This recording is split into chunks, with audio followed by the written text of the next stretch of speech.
আসসালামু আলাইকুম। আজকে দেখাবো কিভাবে প্লাজো থেকে মাপ নিয়ে প্লাজো কাটিং করা যায়।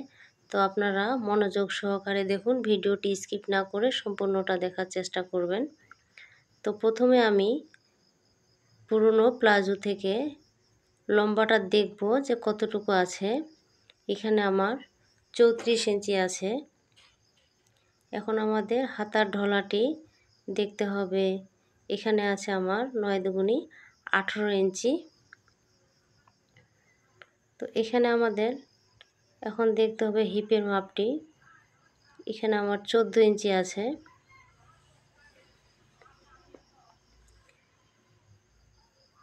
এখানে প্রথমে আমি 2 ভাঁজে 4 পাট কাপড় করে নিয়েছি।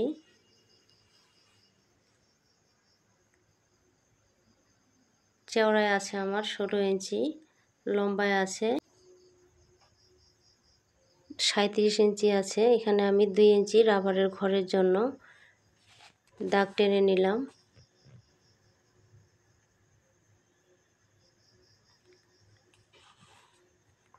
তারপর আমরা হাইয়ের মাপটি নিব।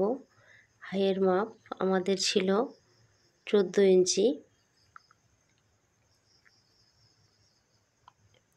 তো এখানে আমরা 14 ইঞ্চিতে এখন দাগটি টেনে নেব। উপরের 2 ইঞ্চি আমরা বাদ দিয়ে নিয়েছি। লাইনটি সোজা করে টেনে নিতে হবে।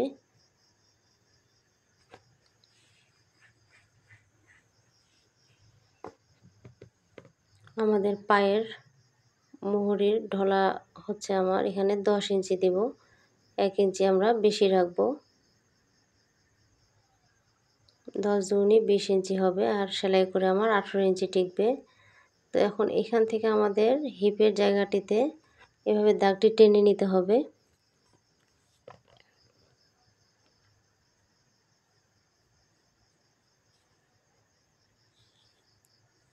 এখানে পায়ের মোড় দেওয়ার জন্য 1 ইঞ্চি আমি রেখে দিলাম। তো আমাদের দাগ অনুযায়ী এখন আমাদের কাটিং করে নিতে হবে।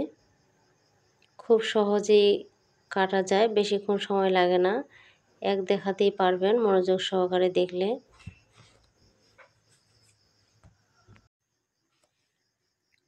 তো আমি দাগ অনুযায়ী কাটিংটি করে নিলাম।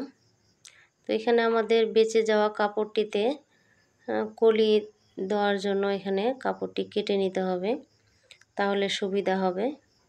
কারণ এগুলো 2 হাত বহরের কাপড়, বেশি একটা বহর থাকে না। যেভাবে আমাদের তো এভাবে কলিটি আমাদের লাগাতে হবে। এই ছিল আজকের প্লাজো কাটিংয়ের টিউটোরিয়াল। ভিডিওটা ভালো লাগলে একটা লাইক দিন, আর চ্যানেলটা সাবস্ক্রাইব করতে ভুলবেন না।